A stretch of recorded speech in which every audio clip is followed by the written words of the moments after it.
പരകായം എന്ന thriller novel ഞാൻ വായിക്കാൻ കാരണം എംസോൺ എന്ന ഫേസ്ബുക്ക് കൂട്ടായ്മയാണ്. വിദേശ സിനിമകൾക്ക് പരിഭാഷകൾ ഒരുക്കുന്ന ആ കൂട്ടായ്മയിലെ പരിഭാഷകരിൽ ഒരാളായ ആസിഫിൻ്റെ ആദ്യത്തെ നോവലായിരുന്നു പരകായം. ഒരു നഗരത്തിൻ്റെ പശ്ചാത്തലത്തിൽ നടക്കുന്ന സീരിയൽ കൊലപാതകങ്ങൾ. നീനയായിരുന്നു ആ കൊലപാതകങ്ങളിലെ ആദ്യത്തെ ഇര. ലോകത്തെവിടെയാണെങ്കിലും ഭാര്യ കൊല്ലപ്പെട്ട് കഴിഞ്ഞാൽ ആദ്യം സംശയിക്കുന്ന ഭർത്താവിനെ ആയിരിക്കുമല്ലോ. ഇവിടെയും അത് തന്നെ സംഭവിക്കുന്നു. ഭർത്താവായ ദർശനെ അറസ്റ്റ് ചെയ്യുന്നു. എന്നാൽ കണക്കുകൂട്ടലുകളൊക്കെ തെറ്റിച്ചുകൊണ്ട് നഗരത്തിൽ മറ്റൊരു കൊലപാതകം കൂടി നടക്കുന്നു. അതോടെ ഒരു സീരിയൽ കില്ലറിൻ്റെ സാന്നിധ്യം പോലീസും സമൂഹവും തിരിച്ചറിയുന്നു.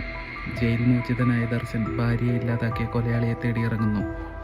അവനോടൊപ്പം സഹോദരനായ അരുണും സുഹൃത്തായ മാത്യൂസും കൂടി ചേരുമ്പോൾ പരകായം ത്രില്ലർ നോവൽ പ്രേമികൾക്ക് ഒരു വിരുന്നായി മാറുന്നു. ഇതുപോലത്തെ നോവലുകളിൽ പോലീസിന്റെ കേസന്വേഷണത്തെക്കാൾ ഇരയുടെ പ്രിയപ്പെട്ടവർ നടത്തുന്ന അന്വേഷണത്തിന് മുൻഗണന നൽകുക അല്പം ബുദ്ധിമുട്ടുള്ള കാര്യമാണ്. എന്നാൽ പരകായത്തിൽ ആസിഫ് ആ അന്വേഷണ രീതി വളരെ മികച്ച രീതിയിലാണ് എഴുതി എക്സിക്യൂട്ട് ചെയ്തിരിക്കുന്നത്. ത്രില്ലർ എലമെന്റ്സ് ഒരുപാടുണ്ടെങ്കിലും എന്നെ ശരിക്കും സ്പർശിച്ച് നീനയും ദർശനും തമ്മിലുള്ള പ്രണയമാണ്. അത് വളരെ മനോഹരമായാണ് ആസിഫ് അക്ഷരങ്ങളിലൂടെ നമ്മോട് പറഞ്ഞിരിക്കുന്നത്. നോവൽ വായിച്ചു കഴിഞ്ഞാലും നീന നമ്മുടെ മനസ്സിൽ നിന്നും മായില്ല. വേദന നിറഞ്ഞൊരു വിങ്ങലായി അവൾ നമ്മുടെ ഉള്ളിൽ എന്നും ഉണ്ടാകും.